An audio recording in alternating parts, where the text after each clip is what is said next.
সম্পাদক জনাব হাজী মোহাম্মদ সাদিকুল হক চেয়ারম্যান পদপ্রার্থী হারাডি ইউনিয়ন পরিষদ তাকে তার মূল্যবান বক্তব্য দেওয়ার জন্য বিশেষভাবে আহ্বান করতেছি।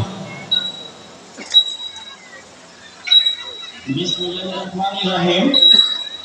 গণ অধিকার পরিষদ লালমনিরহাট জেলা শাখা কর্তৃক আয়োজিত ত্রাণ বিতরণ ও গণসমাবেশ আজকে সমাবেশে উপস্থিত আছেন সভাপতি জনাব মোহাম্মদ জয়নুল্লাহ আরিফ ভাই, বাংলাদেশ শ্রমিক অধিকার পরিষদ লালমনিরহাট জেলা শাখা।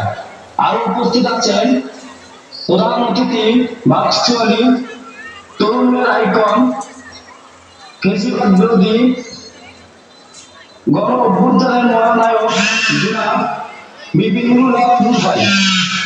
আরো উপস্থিত আছেন বিশেষ অতিথি, আমন্ত্রিত অতিথি এবং আমার সামনে উপবিষ্ট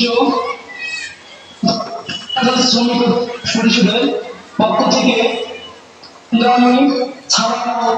শুভেচ্ছা। আসসালামু আলাইকুম ওয়া রাহমাতুল্লাহি ওয়া বারাকাতুহু।